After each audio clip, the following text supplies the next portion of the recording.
Welcome to the biology class. In the previous video, we learned cellular level of organization, tissue level of organization, organ level of organization, and organ system level of organization. In this video, we are going to learn patterns of symmetry, diploplastic and triploplastic organization. First, let us begin with patterns of symmetry. Here, a central axis passes through the body of the animal. On the sides of the axis, the body parts are uniformly arranged. There is similarity in the arrangement of body parts on the right and left side of the axis. This is symmetry. Symmetry is the body arrangement in which parts that lie on opposite side of an axis are identical. Whereas in sponges, they are irregular in shape. Sponges are irregular in shape, so we cannot find any symmetry. They are asymmetrical. Even the snail cannot be divided into two equal parts through any axis. So snails show asymmetrical symmetry. When any plane passing through the central axis of the body divides an organism into two identical parts, it is called radial symmetry. In radial symmetry, any plane passing through the central axis can divide the organism into two identical parts. The body of an organism can be divided into two identical parts through any plane. That is radial symmetry. These animals have top and bottom side. Example, starfish. It has top and bottom side. But these animals showing radial symmetry do not have right and left side. They don't have right and left side. They also do not have dorsal side and ventral side. The back side is dorsal and the abdominal side is ventral side. Dorsal and ventral side are absent in animals showing radial symmetry. Sea anemone and corals have radial symmetry. This is sea anemone. The body can be divided into two equal parts through many planes. So this is radial symmetry.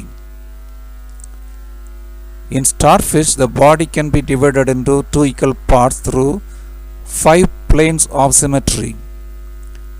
That is a kind of radial symmetry called as pentamerous radial symmetry.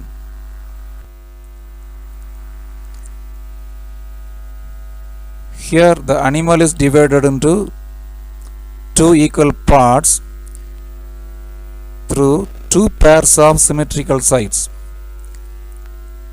Animals which possess two pairs of symmetrical sides are said to be biradial symmetry. Comb jelly has biradial symmetry. The animal has two pairs of symmetrical sides. Ctenophores have biradial symmetry.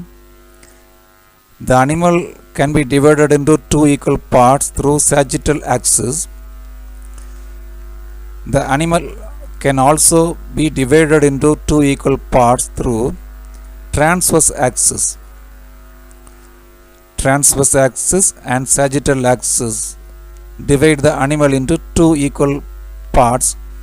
So comb jelly like ctenophores possess two pairs of symmetrical sides. This is biradial symmetry. Here the animal body can be divided into two equal halves through only one central line. Only one plane divides the animal into two equal parts. Animals which have two similar halves on either side of central plane show bilateral symmetry. Bi means two, lateral means side. They have two symmetrical halves. It is an advantageous type of symmetry in triploblastic animals. Triploblastic animals move faster because the bilateral symmetry is advantageous type. Bilateral symmetry helps in seeking food, locating mates, and escaping from predators more efficiently. In bilateral symmetry, organs are arranged on both the sides of the body, so movement is very easy for the animals.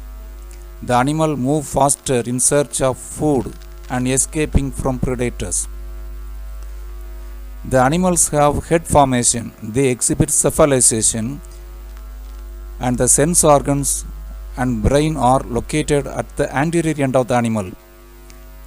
Eye, ear, and other sense organs and important structure like brain are located at the anterior end of the animal, that is head end of the animal.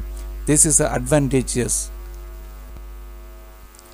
Bilateral symmetrical animals have dorsal and ventral sides. They have anterior and posterior ends. The head end is anterior end and the tail end is posterior end. They have right and left sides. Let us move on to the next basis of classification. Animals are classified into diploblastic and triploblastic organisms based on the number of germ layers or embryonic layers. All the multicellular animals start the life from zygote. Zygote is a single cell.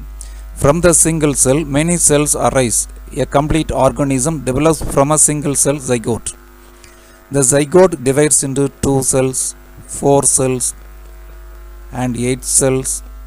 Now the structure is embryo.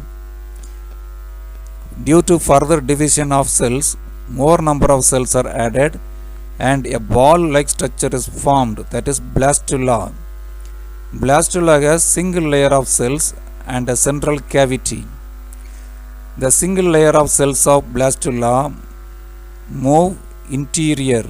The cells move inside, that is gastrulation. After gastrulation, the ectoderm and endoderm is formed. Ectoderm is the outer layer, endoderm is the inner layer. This is diploblastic organization. Organisms which develop ectoderm and endoderm during embryonic development are called as diploblastic animals. Diploblastic animals have 2 germ layers. Germ layers are embryonic layers. They are developed during the development of embryo.